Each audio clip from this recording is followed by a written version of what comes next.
Көтөр башты улутташым кандашым, көкүрөктө улуу намыс кайнасын, ар бир кыргыз аманаты манастын хан тукуму кулга айланып калбасын деген ураа менен чоңойгонбуз.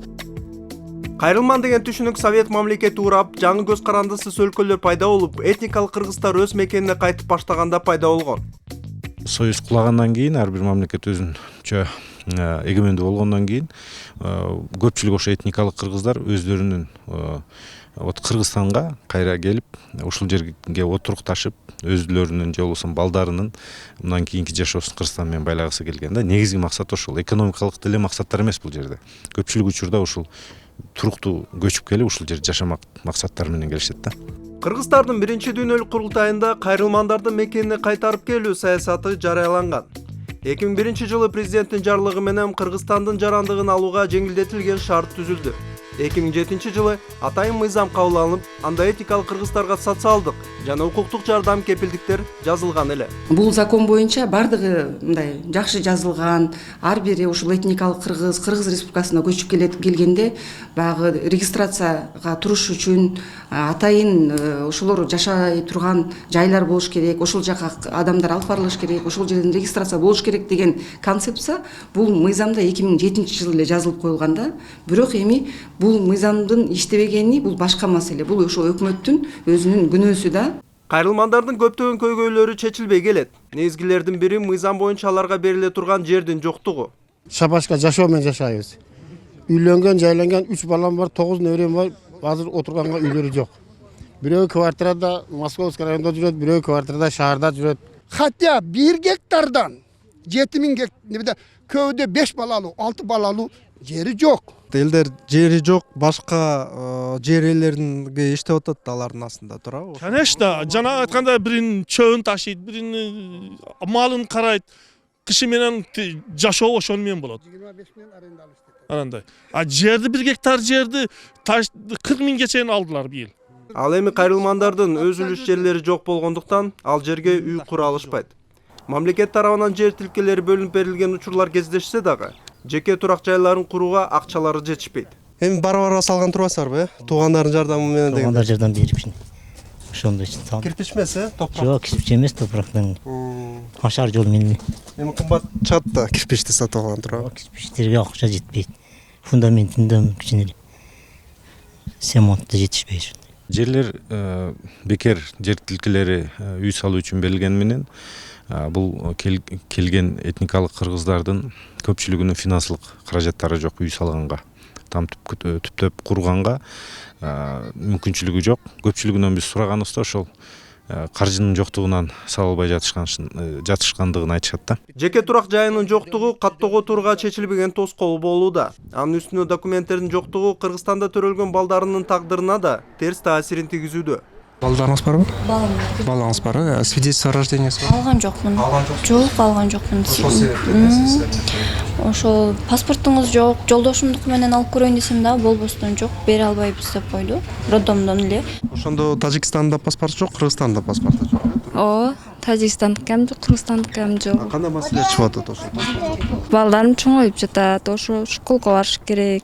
Алардын да документи? Документи жок. Ошо больницага барсак деле ошо паспорт деп маселе чыгып жатат да. Больницага кайсы жерге барсак деле паспорттон кана дейт. Ошону жөнөтүп жиберип жатат да. Кайрылмандар үчүн документтердин жоктугу туруктуу жумушка орношууга олуттуу тоскоолдук жаратууда. Бул эми баягы биздин ушул келген этникалык кыргыздардын баягы жумуш жоктукка байланыштуу ар кайсы оор жумуштар иштегендиктен кээде баягы пандемияга байланыштуу жумуштар жабылып калып, эч кайсы ишсиз болуп калып атат да. Аялы дагы, балдары дагы. Бул биринчи, экинчи булар бүт ижарада тураттар. Анын баягы ижара акын төлөш дагы аябай кыйын болуп атат да. Ар кыл көйгөйлөрдүн татаалдыгына карабастан кайрылмандардын көпчүлүгү Кыргызстанда калууга ынтызар. Буга мисал 2017 жылы Нарын шаарына көчүп келген памирлик кыргыз Салахидин. Көбүнесе ошол памирликтер бул жакка Нарынга келгендер анан кийин Талды сууга кетишпедиби алайга? Сиз алар менен кошо эмнеге барган жоксуз дейм да. Мен бияктан үйлөндүм Нарында, анан Нарында калып калдым, алардан анан көчүрүш боюнча алып кеттилер. Мен биякта эле жашайын деп биякта эле калып калдым. Эми үй куруп ошол балада төрөлүптүр, куттуктайм сизди. Рахмат. Анан кийин кантип таанышып калдыңыз? Эмне болуп ошол жогуп калдыңыз дедим да. Эми ал Алланын буйругу экен, ошентип эле таанышып анан үйлөндүк. Азыр балалуу болдук, балабыз бар. Энди 6 айлык болуп калды балам. Өз элибиз, өз жерибиз болгондон кийин бат эле көнүп кеттик. Элдер деле жакшы кабыл алды. Жекеде айтып атат, балдарыңызды кабыл алды, жакшы кабыл алды деп. Кабыл алып өзүмө кылды. Макул болду өсүч балдарга. Баларга деле жакшы, немеси мүнөзү, немелер жакшы. Өз баласындай бирдей карайт да, баягы. Өзүнө үмүтпейт, чектебейт дегенимде. Кайрылмандардын көчүп келүүсүнүн башкы себептеринин бири балдарына татыктуу, жаркын келечек тартуулоо. Буякта мына нарында 3 жыл окуду, мына балдар биздин балдар жакшы окуп кетти. Жергиликтүүлөрдөн булардын деңгээли күчтүү экен деп мугалим эжелер ошентип таң калып кетиштилер. Булардын кандай бат-бат өздөштүрүп айтканда замат кабыл алып деп. Мен 5-А класста окуймун. Нарын шаарында окуп аткан болсумун. Анда онлайн менен жакшы окуп аткам. Азыр бул жакта деле окуп атам онлайн менен. Бул жака мамлекет бизге үй салып берип, баарыбызды чогултуп атат. Кубанычтабыз. Ошондо бир туугандарыбыз менен, жакындарыбыз менен бир болгонубузга аябай кубанычтабыз. Анан бул жак бир аз Памирге окшош экен, ошону элестетип атабыз. Сенин эсиңде барбы Памирде кандай? Ооба, эсимде бар Памирде. Анда шамал анчалык жок. Анда шамал бар, ушул азыркы айыл, азыр ушуну элестетип атабыз Памирде. Сага көп жакпайт окшойсуң. Шамал анча жакпайт. Жакында эле Казакстандын президентинин сунушу менен бизге окшош оралман термини кандас менен алмаштырылды. Бул казактар кайсы жерден келбесин, бир эле экенин баса белгилөө аракети. Биз дагы бул жагынан Казакстандан үлгү алсак кантет? Кайырман деген сөз. Бул кайрылып келүү деп атпайсызбы? Мен ойлойм, ошол баардык жамы журтка белгилүү болуш үчүн, баягы орток тил болуш үчүн боордош дегенибиз, кандаш дегенибиз бул өтө жакындыгыбызды билдирет да. Туура болот да. Анткени кандаш деген, мисалы Мамбет Токтонун жүрөгүндөгү согуп турган эт, анын ичинде кан, мен да кыргызмын, меникинде бар. Сеникинде да бар. Баарыбыздыкы да. Кандаш десек болот.